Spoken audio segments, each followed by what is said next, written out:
Имя Назира Бикмурзовича Экба известно не только в абазиноведении, но и во всей России и за ее рубежами.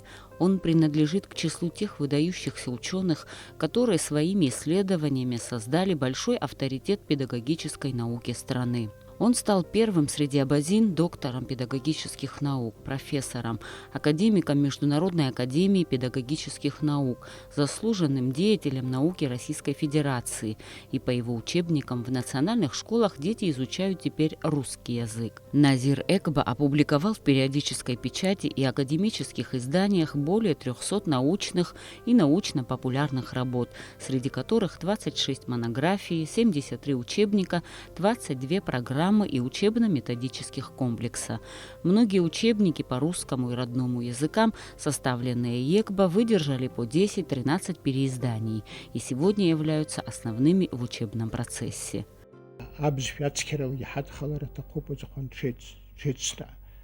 Литературный язык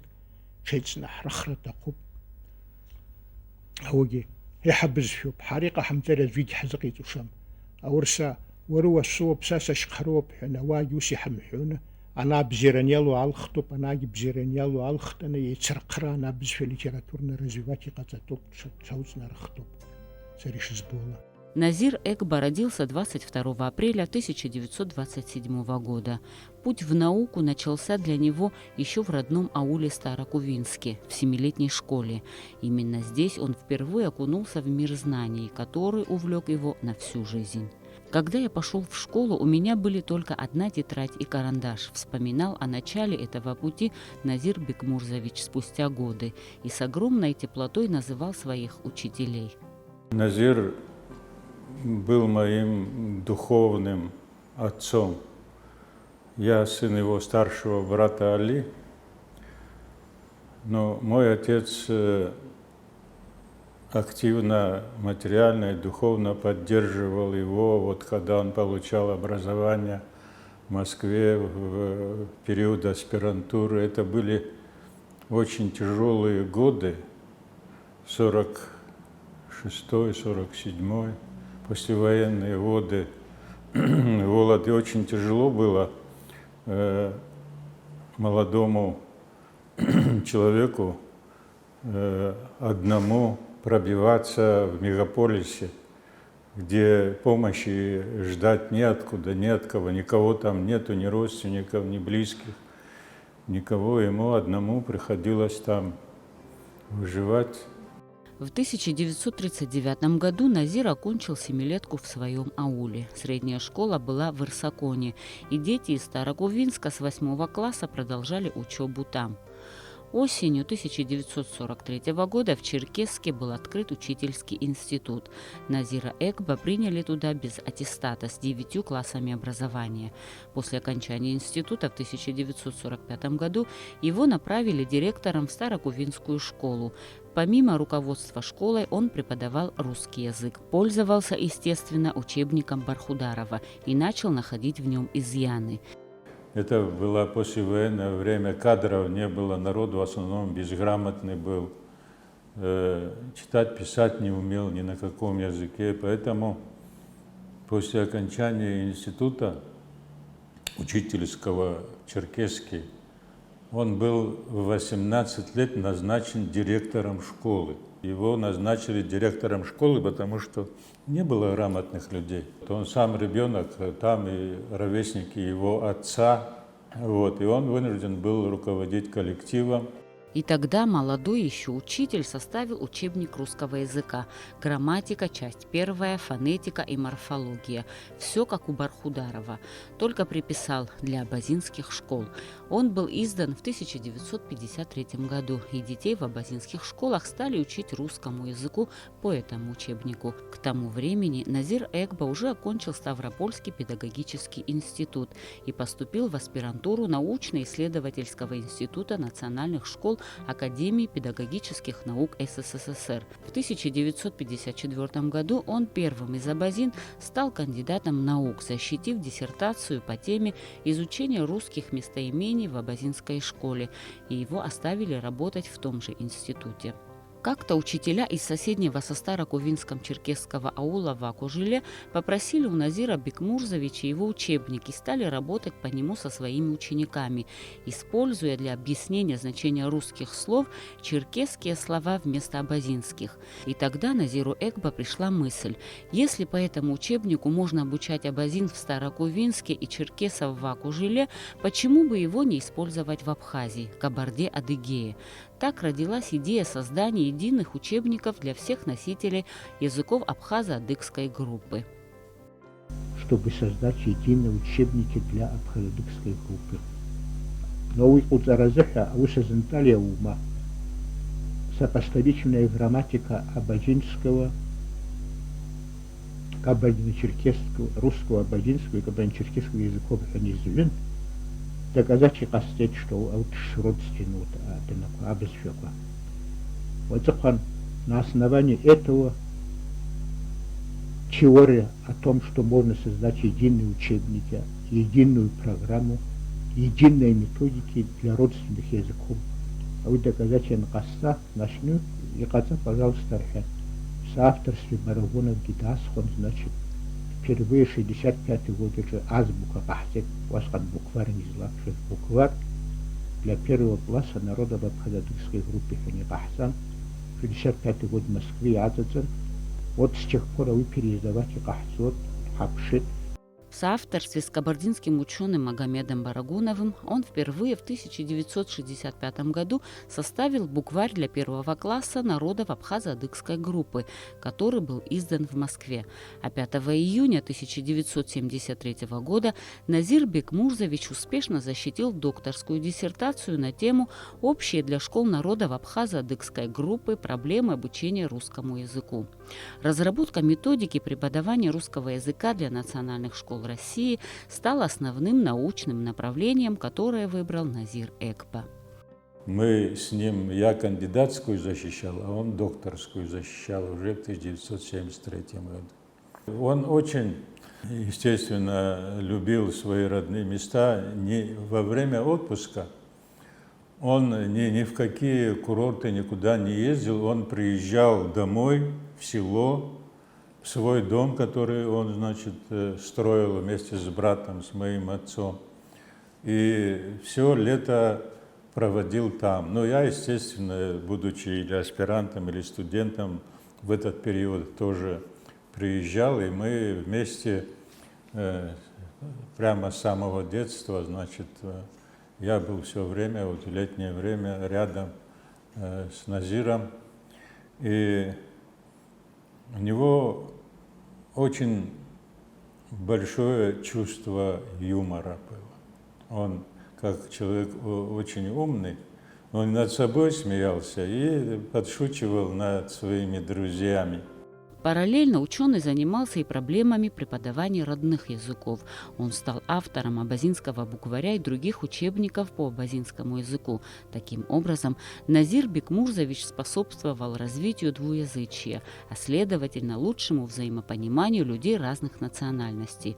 Русский язык, как язык межнационального общения, нужно было знать представителям всех народов СССР.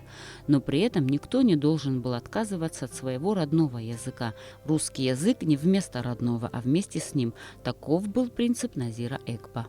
По его учебнику грамматики я лично в 4-5 классе обучался по книге, которая вот на основании кандидатской диссертации была издана по изучению русского языка в национальных школах. Он был сторонником параллельного изучения родного языка и русского языка. Но русский язык был государственным, его нельзя было ни изучать, ни знать и так далее. Все. Но он за параллельное, за двуязычие, параллельное развитие родного и русского языка. И вот его издания все были направлены на то, чтобы облегчить усвоение русского языка. Вот таким образом он писал свои книжки, методические указания с использованием родного языка. Изучался русский язык. Назир Экба постоянно общался с учителями и знал, что им нужно. В каждый свой приезд на малую родину, а происходило это 1-2 раза в году, он заходил в Старокувинскую среднюю школу, где по такому поводу созывали настоящий педсовет. Он считал, что краше и лучше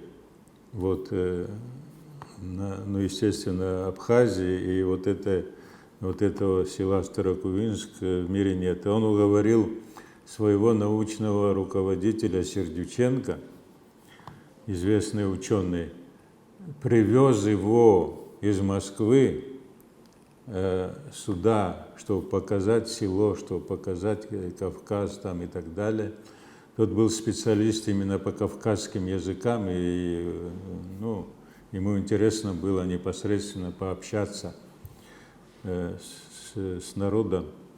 И поезд привез их в Невномыск, от Невномыска там 45 километров до нашего села на юг, вдоль Зеленчука большого.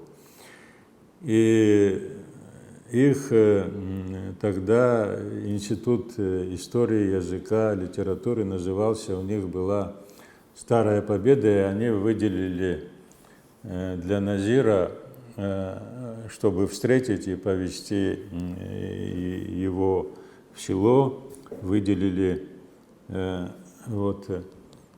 эту машину. И за рулем этой машины сидел Назир Адзинов. То есть он помладше Назира нашего, но он сотрудник был этого Института языка, историка Карачаева-Черкесского, трудился там. Когда ехали, там есть Ураковское село такое, где с трассы основной сворачиваешь уже в сторону села. И повернули. Когда повернули, Назир смотрит на остановку. Тогда транспорта не было, любая машина там, это была очень большая редкость. На остановке стоит отец этого Адзинова, Назира. Старый, уважаемый человек, Худ Адзинов. Он говорит: эй, стой, говорит, куда ты едешь? Отец твой стоит здесь. А тот, значит, как-то стушевался, постеснялся, такой важный гость, и тут отец, как-нибудь. Назир остановил машину, Сердюченко вышел из машины, у нас не положено там в машине здороваться там и так далее, тем более, если старше на улице. Назир представляет этого Сердюченко и говорит: это, говорит, мой учитель, говорит, который меня обучал наукам и так далее, такой-то я везу в гости. А старик очень мудрый был. Он говорит: ура возрабхезгиума, неужели есть более ученые, чем ты?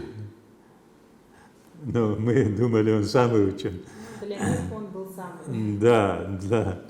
Неужели, говорит, есть люди, которые тебя учили, с юмором?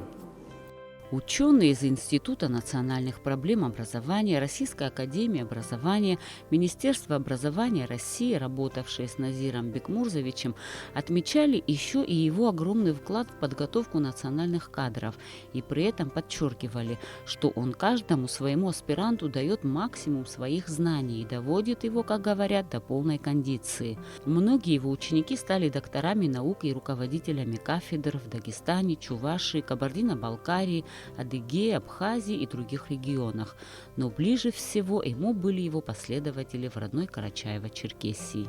Он внес огромный вклад в деле подготовки специалистов высокой квалификации, остепененных для народов абхазо-адыгской группы.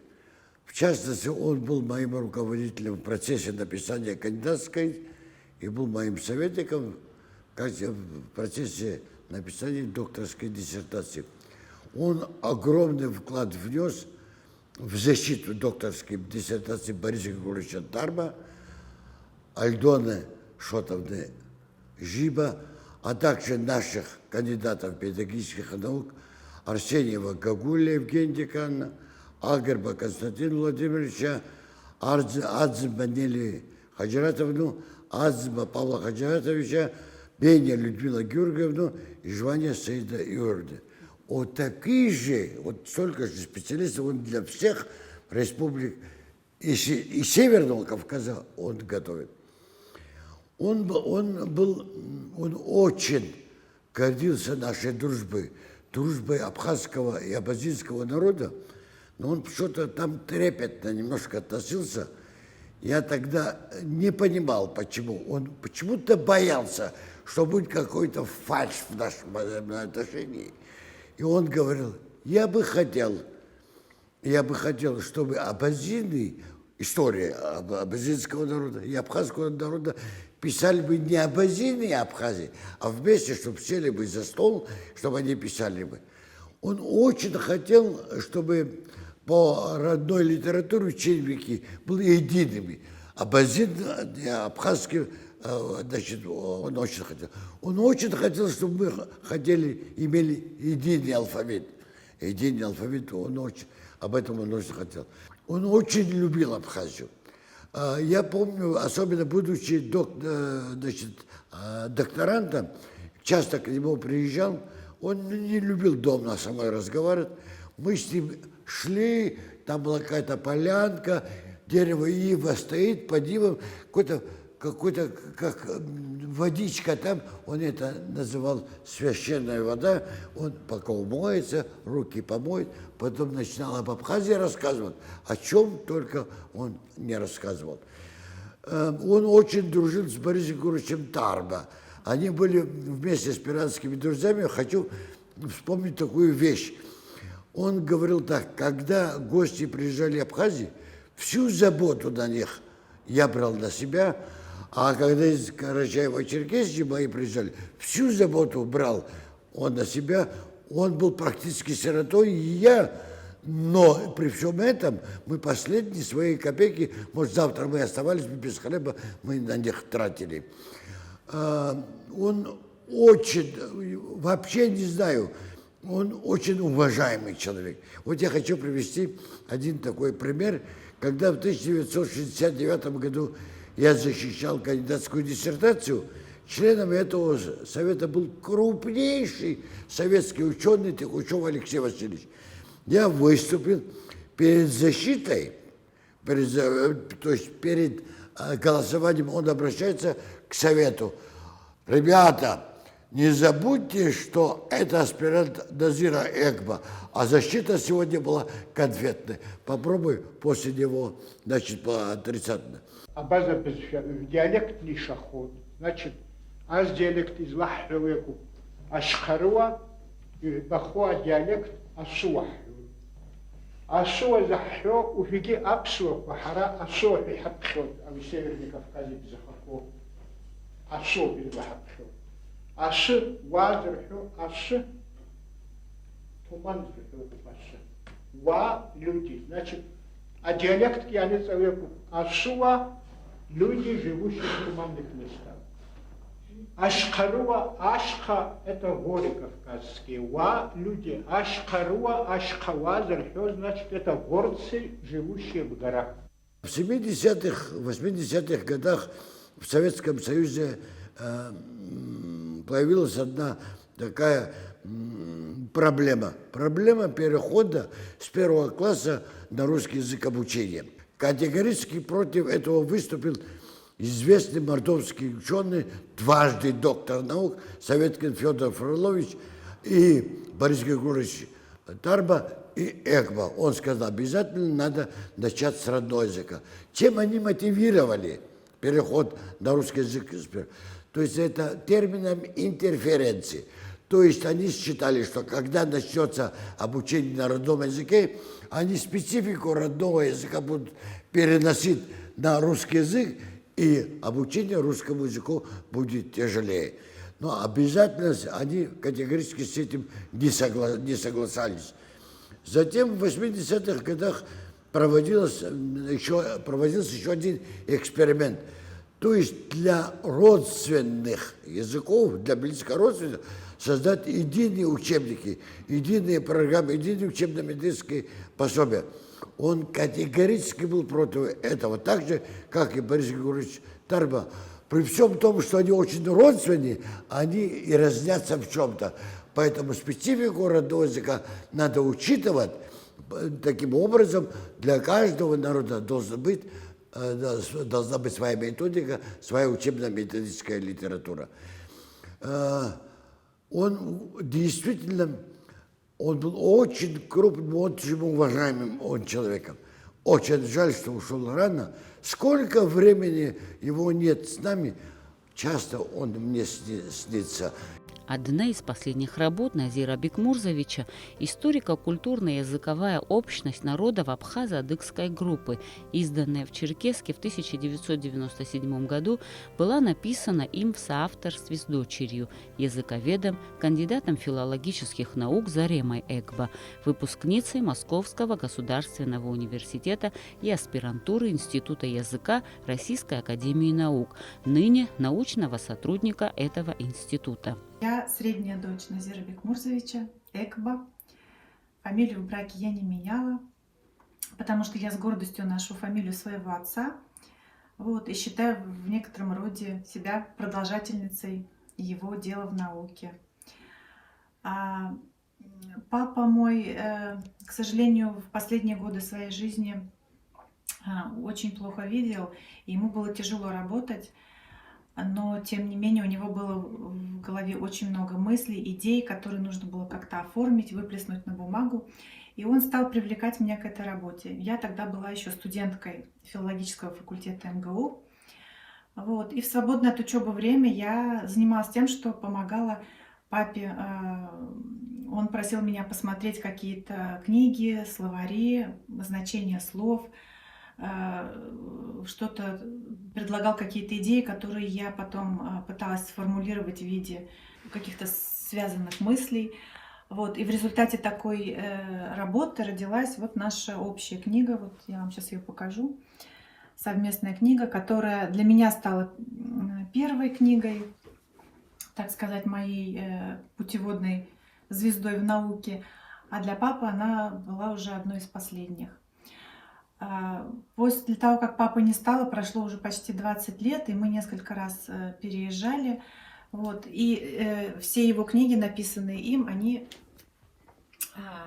ездили с нами всегда. И сейчас они тоже занимают почетное место на наших книжных полках.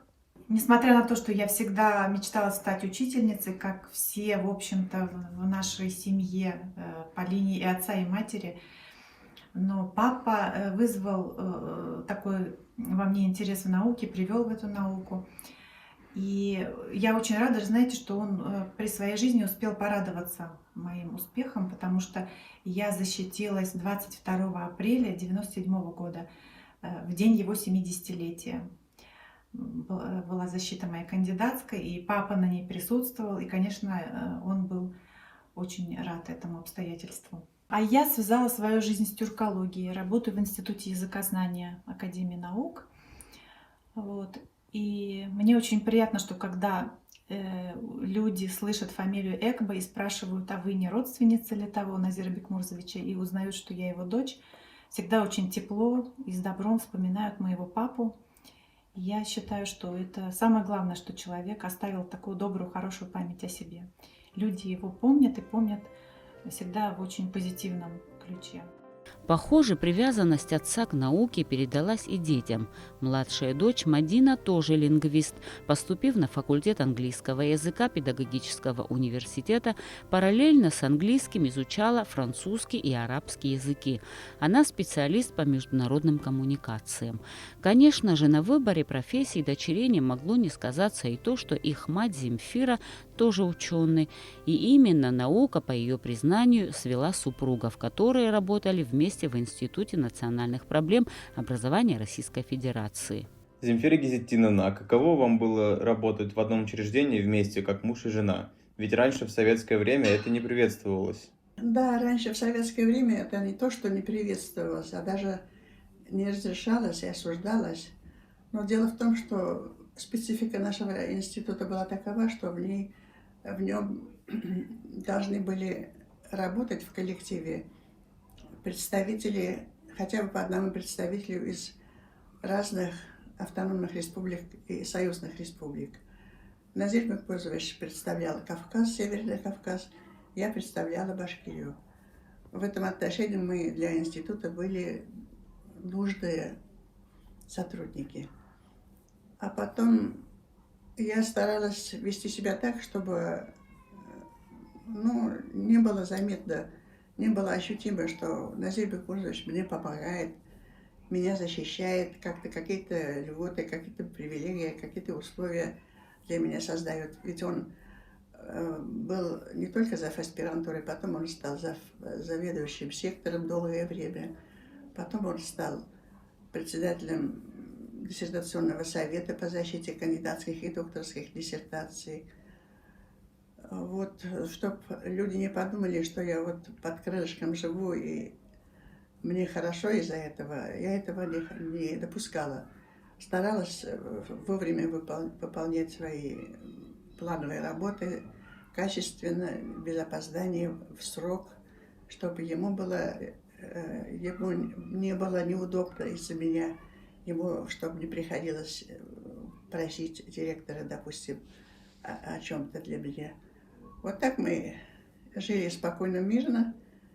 И Роман Кондратьевич Черников, директор, нас очень уважал.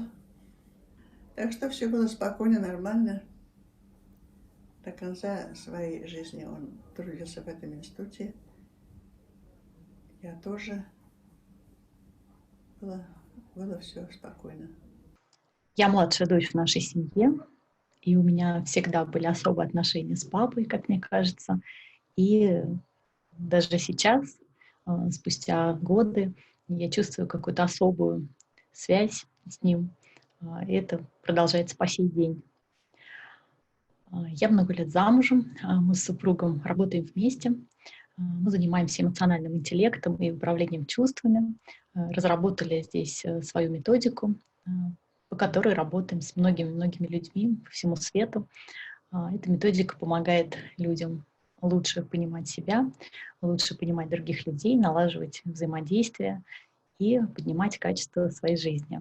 Самым главным таким уроком от папы я бы, наверное, назвала как раз его такое отношение к людям, отношение к человеку, его человеколюбие.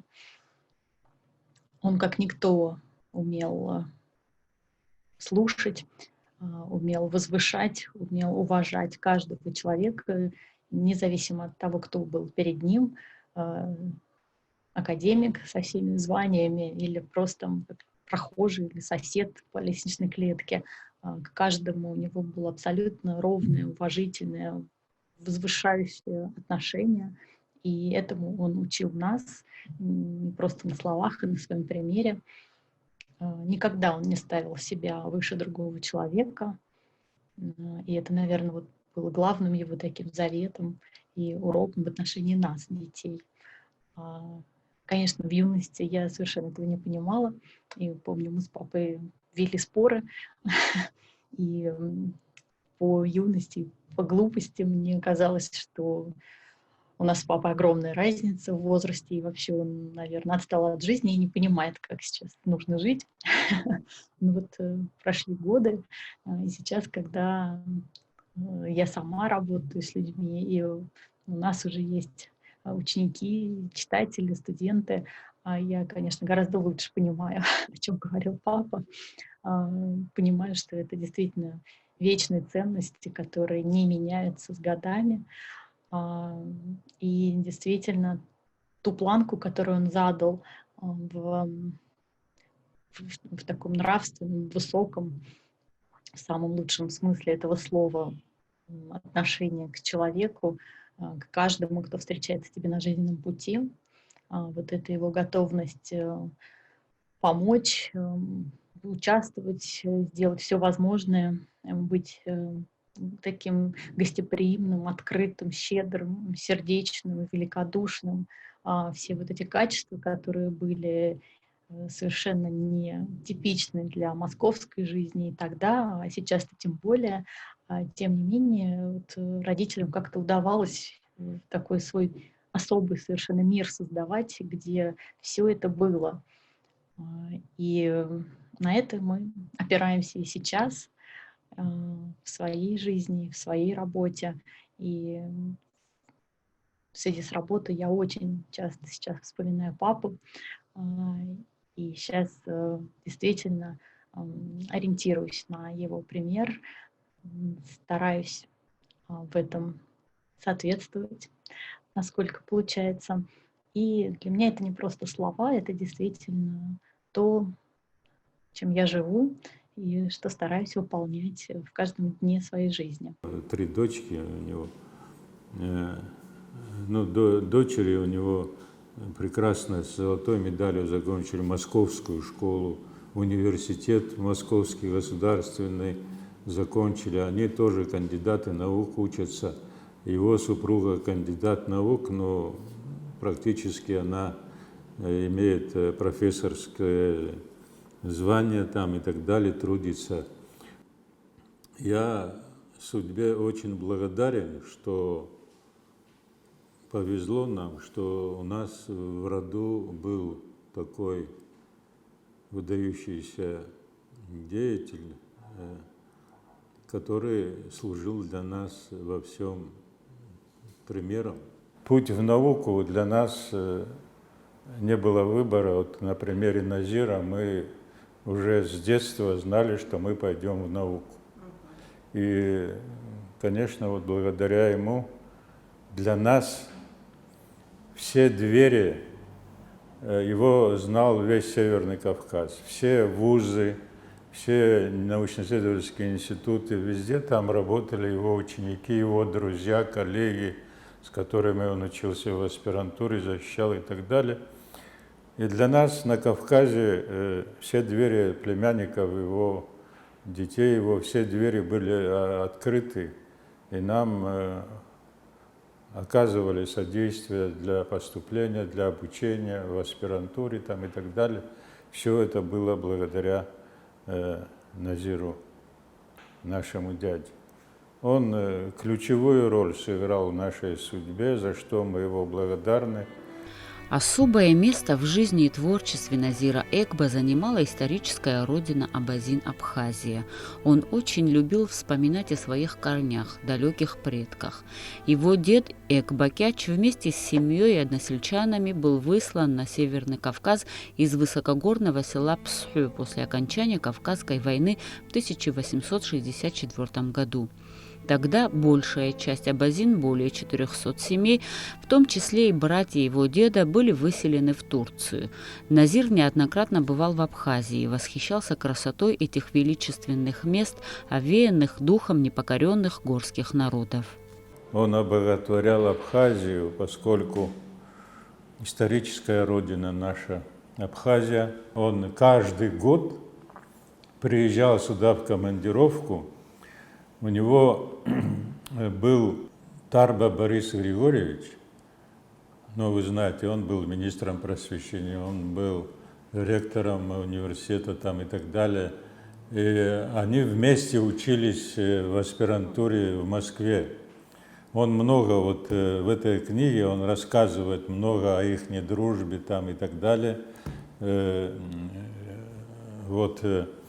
И они очень близки были, и каждый год, значит, он здесь не просто приезжал, а вместе с Борисом Григорьевичем они испытывали, у них была лаборатория, у них были школы, классы специальные, в которых вот как раз изучение русского языка на основе абхазского там и так далее, они проводили вот такие эксперименты, лаборатории, как изучается, как усваивается, что нужно делать там и так далее, совершенствовать.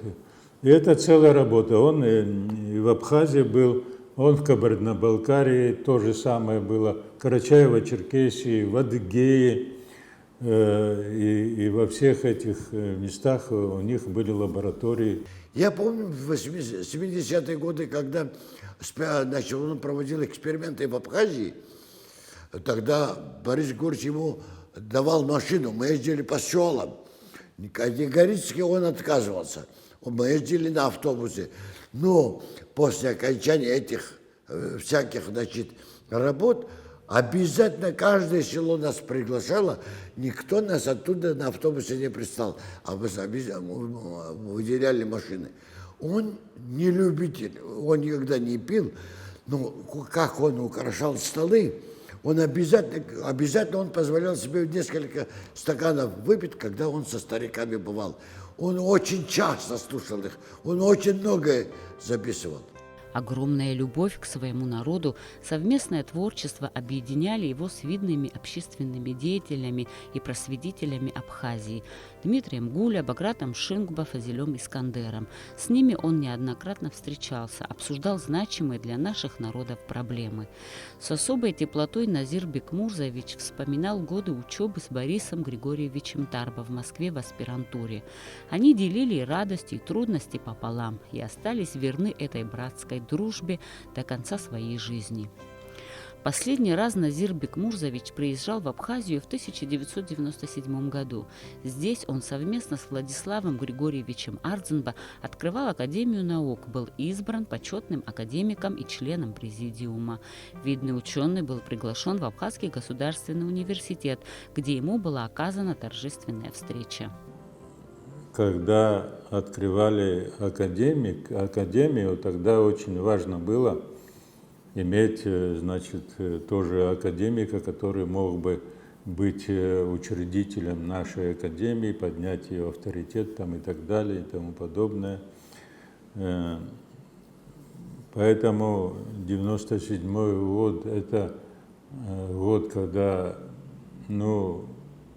никто нас не хотел признавать, ничего. Мы, значит,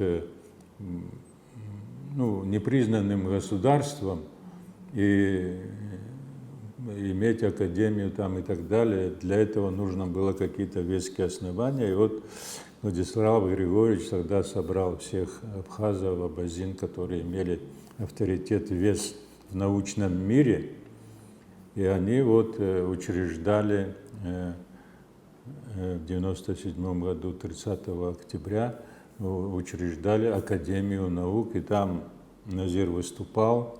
Я хочу от своего имени, от имени своих друзей, которые приехали со мной, и от имени института, где следят за тем процессом, который сегодня здесь происходит, поздравить вас всех, те, которые избраны и стали действительными членами Абхазской академии наук. Я думаю, что это очень почетное дело, но и в то же время весьма ответственное. От вас будет зависеть наука, которая будет твориться здесь, в Абхазии. Я думаю, что интеллигенция Абхазии будет смотреть на вас, как на мудрых, как на ученых, которые, так сказать, будут задавать тон всему развитию правительства и народа. Разрешите еще раз поздравить, пожелать самых, что ни на есть, больших успехов. Пусть процветает наша Абхазская академия, которая вот только что родилась. Успехов вам всем! Академию открыли, и он не прерывал вот этого сотрудничества в развитии языка, культуры, обычаев там, и быта нашего народа. Что интересно, я и дальше, в дальнейшем, он все время при возможности приезжал в Абхазию, но у него со здоровьем не очень хорошо было. Во-первых, он зрение потерял. Во-вторых, он скончался в 2002 году в возрасте 74 лет. Плодотворная деятельность Назира Экба, его беззаветное служение своему абхазо-абазинскому народу не прошли бесследно и выразились в благодарной памяти его учеников и соратников.